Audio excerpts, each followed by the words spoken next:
जी। राधे राधे महाराज जी। महाराज जी, कुछ पाने के लिए यदि निरंतर प्रयास किया जाए फिर भी ना मिल पाए तो क्या ये माना जाए कि वो भाग्य में नहीं है? क्या मेहनत और ईमानदार प्रयासों से भाग्य बदला जा सकता है? नहीं, नाम मेहनत और नाम जब से बदला जा सकता है। नहीं तो ये शुभ प्रारब्ध हो जाएगा, वो अशुभ प्रारब्ध है। अशुभ अगर जोर का है तो शुभ प्रारब्ध को दबा देगा, लेकिन नाम जब इस कोटि का किया जाए कि शुभ और अशुभ दोनों को विध्वंस कर दे तो सफलता हमारे हाथ लग जाए। प्रारब्ध कोई छोटी मोटी चीज नहीं, बहुत बड़ा प्रारब्ध है। बड़े धर्मात्मा युधिष्ठिर को भी 12 वर्ष का वनवास और 1 वर्ष का अज्ञातवास भोगना पड़ा, और दुष्टों की बड़ी उन्मत्तता रही दुर्योधन आदि की, लेकिन अंततो गत्वा सफलता युधिष्ठिर को मिली और विनाश उनके हाथ लगा। तो यदि हम ईमानदारी से धर्म से चल रहे और सफलता नहीं मिल रही तो मेरा ही कोई पूर्व कर्म मुझे बाधा पहुंचा रहा है, जो सफल नहीं होने दे रहा। अब मुझे नया कर्म ऐसा जोर का करना चाहिए जो पूर्व के कर्म को नष्ट कर दे। नाम जप, मंत्र जप, इनके द्वारा हो जाए। तप जितना इकट्ठा होता जाएगा आपका भजन अध्यात्म, उतने पूर्व का नाश करते हुए आगे बढ़ जाएगा। पंकज जी लखनऊ से। राधे। राधे राधे महाराज जी। महाराज जी, आपके चरणों में कोटि कोटि प्रणाम। भगवान, पिछले 7-8 महीनों से नियमित आपका सत्संग सुनने का सौभाग्य मिला। महाराज जी, आपकी प्रेरणा से निरंतर नाम जप करने का भी अभ्यास कर रहा हूँ। कई अनुभव हुए और कठिन मार्ग से पार हो गया। महाराज जी, रघुनाथ जी मेरे इष्ट हैं। दास्य भाव से उनकी किस प्रकार से उपासना करनी चाहिए जिससे प्रभु को प्रसन्न किया जाए? ऐसी कृपा हो जाए कि श्वास श्वास व्यथा ना जाए। महाराज जी। देखो, कृपा तो है, पुरुषार्थ हमें करना पड़ेगा।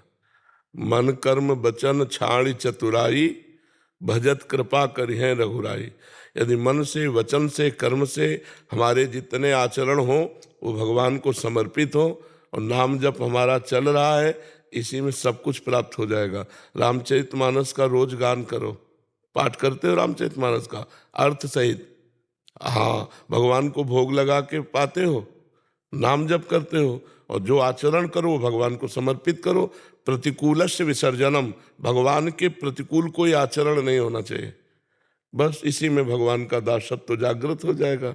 ये कोई बनाया हुआ संबंध थोड़ी, जन्म जन्मांतरों से हम भगवान के हैं, भूल गए हैं माया में तो नए नए संबंध कर लिए। इन्हीं संबंधों को छोड़ना भगवान के दासत्व को प्राप्त होना है। भगवान श्री राम जी कह रहे हैं, जननी जनक बंधु सुत दारा, तन धनु धाम सुहृद परिवारा, सबकी ममता ताग बटोरी, मम पद मनहि बांधि बर डोरी। जननी माँ, पिता, भाई, शरीर, जितना भी वैभव, ऐश्वर्य, घर मकान, जितने संबंध, सबका ममत्व राम जी के चरणों में आ जाओगे। अखिल पूरी साधना इसी बात की है। जब हमारी कोई साधना रह जाए तो साधना सिद्ध हो गई। साध माने चाह, जाहि न चाहे कबहु कछु, तुम सन सहज सने, बसो निरंतर तासुर सो राउर निजगे। भगवान की भक्ति स्वाभाविक भगवान के दासत्व से युक्त कर देती है। उनके लीला चरित्रों का गान, नाम जप, जितने भी कर्म है भगवान को समर्पित, तो समर्पित जीवन भगवान को प्राप्त हो जाता है। जो प्रतिपल भगवान की कृपा का अनुभव करता हुआ सुख और दुख को समान भाव से सह लेता है और प्रतिक्षण भगवान का स्मरण करता है, उसको भगवत प्राप्ति ऐसे हो जाती है जैसे बाप की प्रॉपर्टी पर पुत्र का स्वयं अधिकार हो जाता है। समझ रहे हो आप? खूब नाम जप करो, और हमारे अंदर जितना नाम के प्रति प्रियता होगी उतना हम नाम को भूलेंगे नहीं। नाम निष्ठा महाराज जी, नाम निष्ठा का कोई नियम होता है? मतलब नाम निष्ठा में क्या नियम पालन? निष्ठा नहीं, हम तुम्हें बता रहे हैं, नाम के समान कुछ न समझा जाए। जैसे अच्छा भोजन मिला, नाम छूट गया तो भोजन श्रेष्ठ हो गया। कोई व्यक्ति मिला, बातचीत की, नाम छूट गया, वो व्यक्ति श्रेष्ठ हो गया। रुपया मिला, नाम छूट गया, रुपया श्रेष्ठ हो गया। नाम को कहाँ विराजमान करे? सबसे श्रेष्ठ जगह में। तो त्रिभुवन की राज्य लक्ष्मी देने पर भी जो आधे पल के लिए भगवान का नाम ना छोड़े, वो माँ भागवत। नाम निष्ठा ऐसे आएगी। समझ रहे हो आप? खाते पीते उठते बैठते चलते फिरते बातचीत करते हुए कभी भी नाम ना छूटे। जैसे हम आपसे बात कर रहे हैं, हमारा नाम चल रहा है, बार बार नाम हमारी मानस पटल पर। जैसे होटल में नहीं देखते लिखा हुआ आता रहता है, ऐसा तो हम उसे देख रहे हैं, आपके चेहरे पर बात कर रहे हैं, नाम नहीं छूट रहा। अभ्यास। अभ्यास हो तो आंख में पट्टी बांध करके भी ठीक निशाने पे गोली मारी जा सकती है। अभ्यास हो तो शब्द वेदी बाण मार देते थे। अभ्यास को दिखाया जाता है कि आंख में नमक ऐसे रख कर पट्टी बांध करके और वो ठीक उसी पे हथौड़ा मारता है जहां नारियल रखा होता है। चूक जाए तो सामने वाला जो आदमी पड़ा हुआ मर जाए। अभ्यास योग युक्ते न चेतसा नान्यगामिना। अभ्यास हो जाए तो हर स्थिति में हम भजन कर सकते हैं। समझ पाए आप? राधे राधे महाराज जी।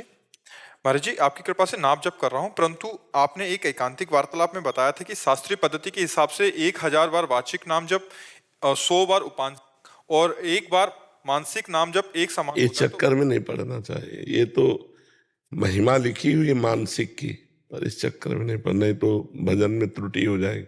हम मानसिक के चक्कर में जो जप रहे थे वो भी भूल जाएंगे। नहीं ना, मानसिक के चक्कर में नहीं पड़ना चाहिए। मानसिक स्थिति आती है।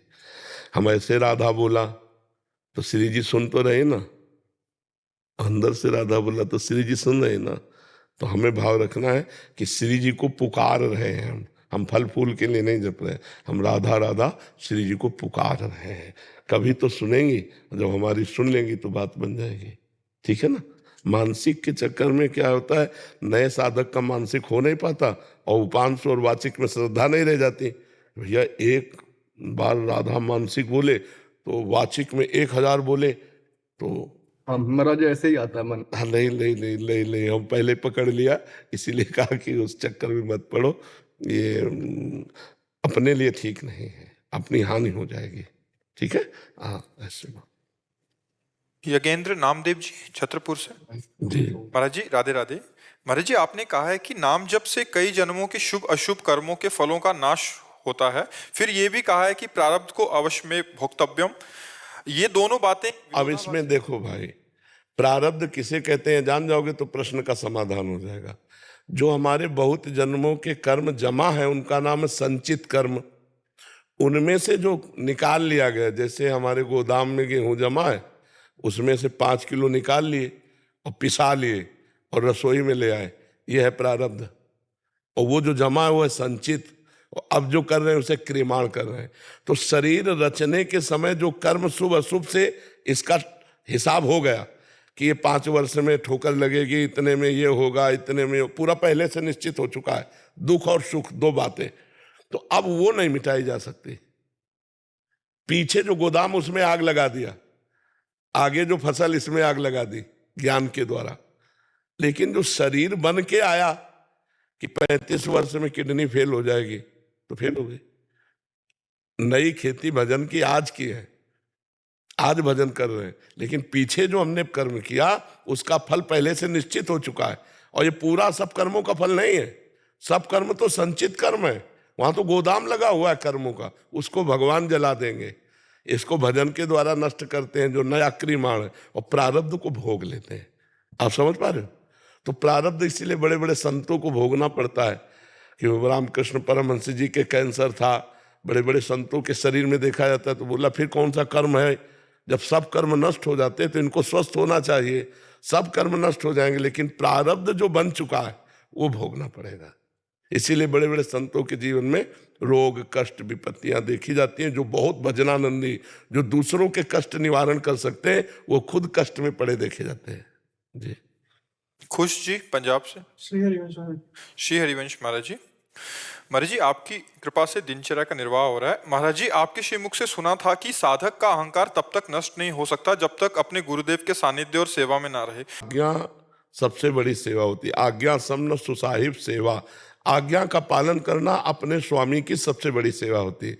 हम आपसे कह रहे राधा राधा नाम जप करो, कोई पापाचरण ना होने पावे, ये सावधानी रखो, माता पिता की सेवा करो, तो आप हमारी ही सेवा कर रहे हैं, आप हमारे ही समीप हैं। और आपका अहंकार नहीं बढ़ेगा। क्यों? जैसे कि हम तो माता पिता की सेवा करते हैं पर गुरु जी की आज्ञा से करते हैं, इसमें मेरा क्या? हम तो भजन करते हैं लेकिन गुरु जी की कृपा से करते हैं, इसमें मेरा क्या? तो अहंकार नहीं बन पाएगा। गुरु कृपा है, इसलिए अहंकार आप पर शासन नहीं कर सकता। तो हमें लगता है कि गुरु के समीप रहना ही गुरु की समीपता नहीं है, गुरु की आज्ञा का पालन करना ही गुरु की समीपता है। सही माने में समीप रहना कोई खास बात नहीं है। समझ रहे ना? तो जो भी जुड़े हैं वो सच्चाई से जुड़े, आचरण अच्छे रखें और हर बात में सोचें कि भगवत कृपा, श्री जी की कृपा, गुरु जी की कृपा। तो वो जहां है वहीं उनको गुरु सानिध्य का अनुभव होगा, गुरु कृपा का अनुभव होगा। अहंकार तब आता है जब हम कर्ता बनते हैं कि हमने 10 साल से फलाहार रखा है, अन्न नहीं पाया, अब इस बात का अहंकार है। और अगर गुरु की आज्ञा है कि 10 साल फलाहार रहना है तो तुम्हें अहंकार आएगा ही नहीं कि गुरु जी ने कहा कि अब तुम्हें फलाहार रहना, तो हम तो रह रहे हैं, हमारी सामर्थ्य क्या हो, तो गुरु कृपा से रह रहे हैं। ऐसे अहंकार रहित हुआ जाता है। हर जगह भगवत कृपा, गुरु कृपा कह के बात करो, और जहां अहंकार है वहां गुरु कृपा देखो। ये सब चतुरता आ जाएगी जब आप गुरु की आज्ञा का पालन करेंगे। आज्ञा का पालन नहीं तो मुझे लगता है समीप रहने पर भी लाभ नहीं मिलेगा। कभी कभी दीपक तले अंधेला पाया जाता है। बड़े महापुरुषों के समीप जो उनकी आज्ञा का पालन नहीं करते, समीप रहते हुए बहुत गलत पाए जाते हैं। और एक दूर रहता हुआ आदमी उनकी बात मान गया, बहुत अच्छा चल गया। तो हमें लगता है उनकी बात मानना खास बात है, उनके समीप रहना खास बात नहीं है जी। नीरज द्विवेदी जी। राधा वल्लभ शेयर जी राधा वल्लभ श्री हरिवंश महाराज जी, चरण स्पर्श। महाराज जी, इनका कहने का भाव है कि ये पुलिस विभाग में है कि कभी कभी ऐसा होता है जनमानस, जो आम जनमानस होता है, कई बार असुविधा उनको बहुत हो जाती है, न्याय प्रक्रिया बहुत देरी हो जाती है। इस विधि या पुलिस कार्रवाई से हम पाप से अभिमुक्त हो सकते हैं क्या? हृदय न्याय करना चाहता है पर विधि प्रक्रिया इतनी लंबी है या समय लेती है कि मन में एक टीस सा हो जाता है कि ये तमाम पुलिस अधिकारी इस प्रक्रिया से अधिकांश व्यथित होते हैं। हाँ बिल्कुल। कि मतलब समझ आ रही कि अपराधी नहीं है बट उसको बहुत लंबा इनको रखना ही पड़ेगा जेल में तब तक, या तो ऐसे में महाराज जी ये पाप के भागीदार हुए क्या? उसका भी तो कर्म है। जिस कर्म का पाप का दंड नहीं मिला वो यहाँ आकर के उसको फंसा करके उसको दुख दे रहा है। जब तक उसका दुख भोग है तब तक न्याय प्रक्रिया साथ नहीं देगी, और जहाँ दुख भोग खत्म हुआ न्याय प्रक्रिया साथ दे देगी। मनुष्य के माना कि जिस केस में वो आया बिल्कुल शुद्ध निर्दोष है, लेकिन उसके द्वारा ऐसे भी पाप हुए जिनका कोई दंड नहीं है, उस पाप का प्रायश्चित वहां भोगने को मिलेगा। बिना अपने कर्म के कहीं किंचिन मात्र भी कोई कष्ट नहीं मिल सकता, पक्का समझ लो। अब उसमें निमित्त बनेगा, निमित्त ये बने या कोई बने, कोई निमित्त बनेगा, लेकिन वो भोग हमारे कर्म का होगा। जब तक कर्म का भोग नहीं होगा तब तक फंस ही नहीं सकते। माना उसमें केस में आप बिल्कुल निर्दोष हैं, लेकिन ये दंड जो मिल रहा है उस पाप का मिल रहा है जिसका आपने प्रायश्चित नहीं किया, और आपका पाप गुप्त है, वो गुप्त पाप आपको दंड दिला रहा है। पक्का समझ लीजिए। लगता है मैं निर्दोष हूं, लेकिन आप इसी जन्म में अपने न्यायाधीश बन करके एक रजिस्टर लिखिए कि आपने कितने पाप किए, उनका क्या प्रायश्चित हुआ है, आपके द्वारा क्या दंड विधान अपने ऊपर किया गया। कुछ नहीं तो उसका दंड विधान तो होगा ही। निर्दोष होते हुए भी आपको भोगना पड़ेगा, क्योंकि आपका कर्म है। और कर्म नहीं है तो ऐसा नहीं कि सबको निर्दोष होने पर भोगना ही पड़ता है, फटाक से भी हो जाता है। ऐसा नहीं कि सब एक प्रक्रिया में फंसे दुख ही भोगते रहते हैं, ऐसा भी नहीं है। तो हमें लगता है कि उस शास्त्रीय विधान से उसका वो कर्म जो प्रकाशित नहीं हुआ, गुप्त रूप से हुआ, वो उसको दंड दे रहा है। और जहां वो कर्म निकला तहां विधान बन जाएगा, वो छूट जाएगा। तो उसमें निमित्त तो बनाया जाएगा ना। अब ये जैसे निमित्त बने तो इनके हृदय में जलन हो रही थी, इनका कोई दोष नहीं, क्योंकि जलन मात्र से इनका वो प्रायश्चित हो गया और उसको भोगना होगा। सरिता शर्मा जी। राधे राधे महाराज जी। महाराज जी, ग्रस्त जीवन में दैनिक कार्यकलापों के साथ अहंकार जो कि क्रोध, लोभ और घमंड आदि अन्य रूप में स्थित रहता है, उसको किस तरह कम किया जा सकता है और कैसे अहंकार को खत्म और नियंत्रित किया जा सकता है? जब हमारा शरीर संसार का चिंतन कम होगा तो अहंकार अपने आप कम होने लगेगा। इसलिए कहते हैं नाम जप करो। जितना अधिक भजन करोगे उतना ही अज्ञान नष्ट होगा, उतना ही अहंकार नष्ट होगा, उतने ही दुख विपत्ति नष्ट होगी। एक अद्भुत आनंदमय स्थिति बनी रहेगी भजन से। अगर भजन नहीं तो फिर ये बातों से अहंकार थोड़ी नष्ट होता। चाहे गृहस्थ धर्म हो चाहे विरक्त धर्म हो, दोनों भगवत प्राप्ति के लिए हैं। आप जो अर्थ कमाते हैं वो धर्म पूर्वक हो, परिवार का पोषण करते हैं वो भगवान को अर्पित हो, और नाम जप हो गई भगवत प्राप्ति। ऐसे विरक्त है आजीवन अपने संयम से चले, नाम जप करे, परोपकार करे, हो गई भगवत प्राप्ति। भगवत प्राप्ति कोई कठिन नहीं है, कठिन है भगवत प्राप्ति की चाह होना। क्योंकि जब गृहस्थ हो या विरक्त हो, भोगों की कामनाएं तो सबके अंदर रहती हैं। जब तक भगवान का साक्षात्कार नहीं होता तब तक ये दुर्वासना मम सदा परिकर्षयन्ति, दुर्वासना खींचती रहती है भोगों की तरफ।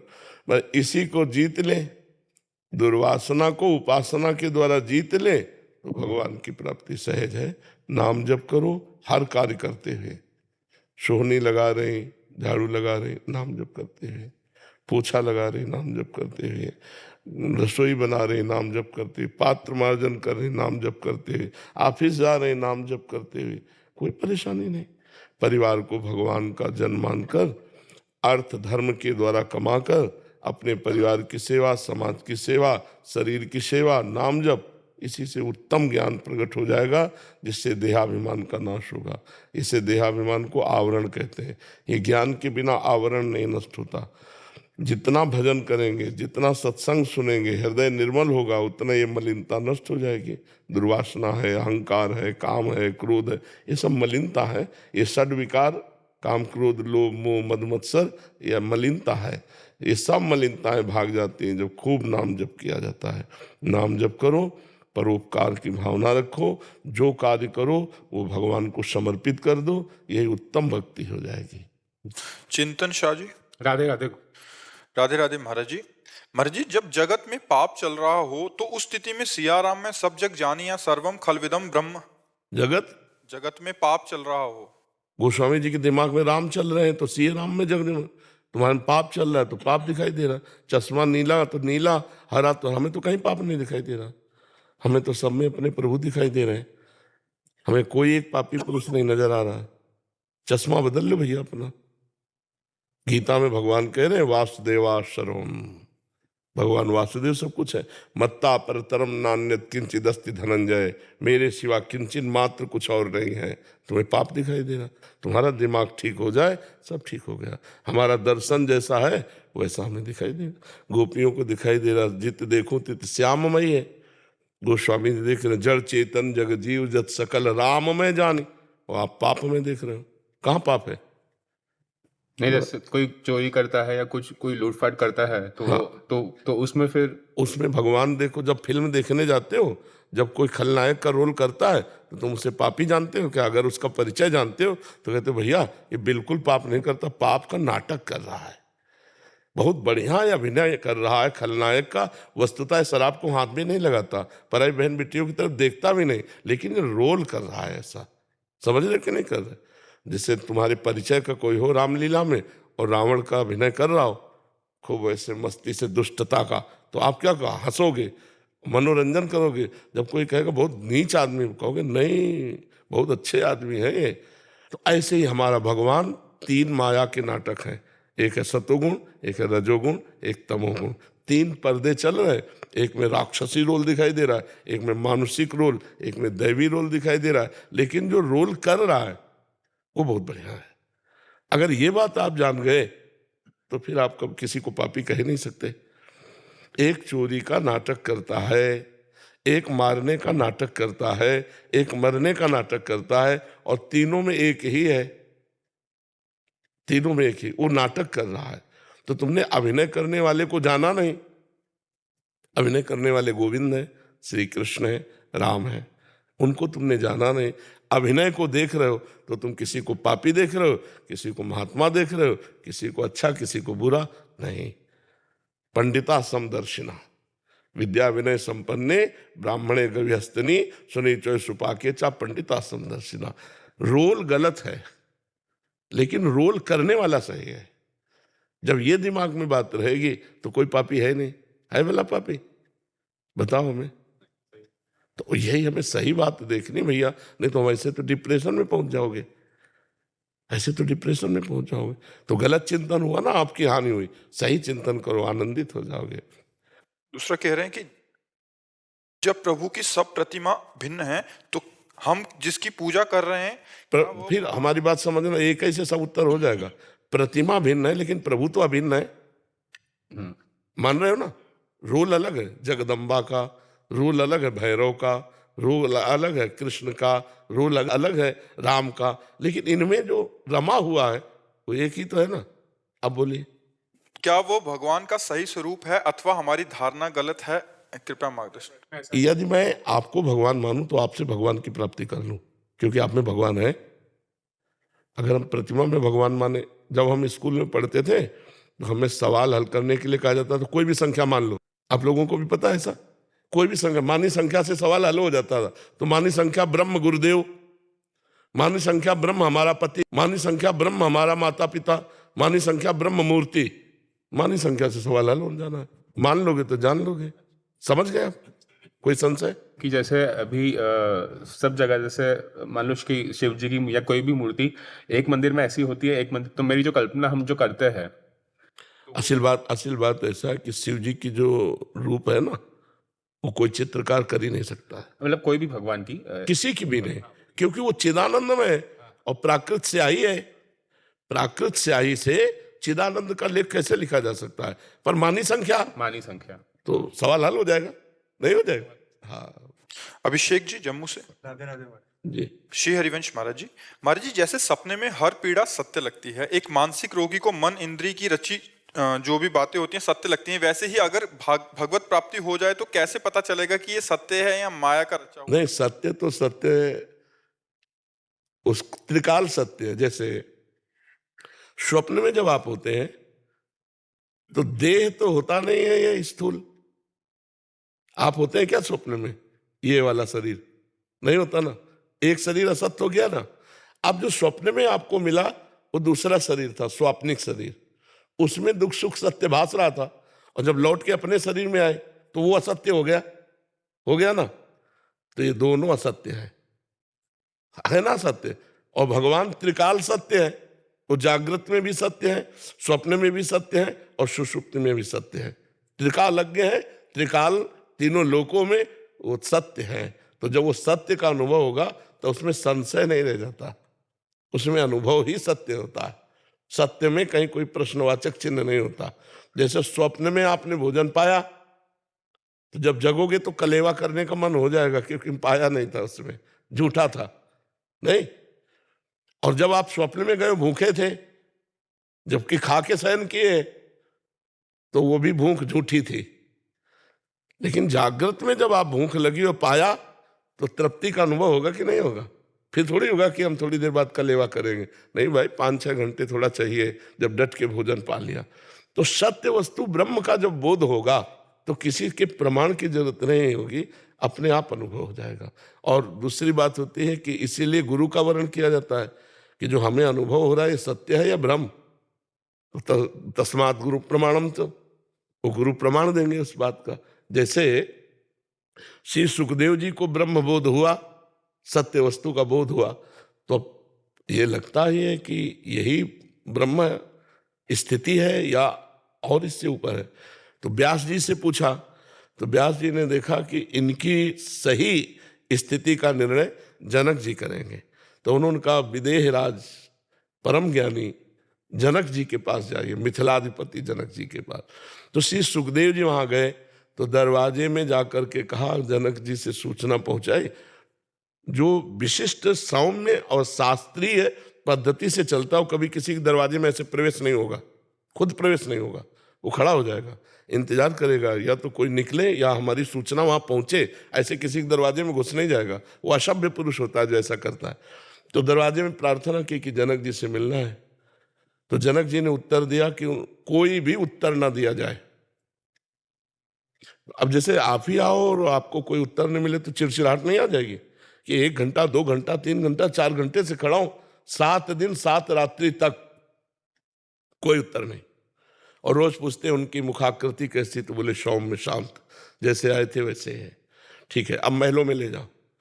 महलों में 9 युवतियां 18, 20, 22 वर्ष की, और सुखदेव जी दिगंबर रहते थे। बोले उनका पूर्ण स्वागत सम्मान करो। अब वो युवतियां स्नान कराना, खवाना पिलाना, हंसना खेलना, बातचीत करना, 7 दिन 7 रात्रि।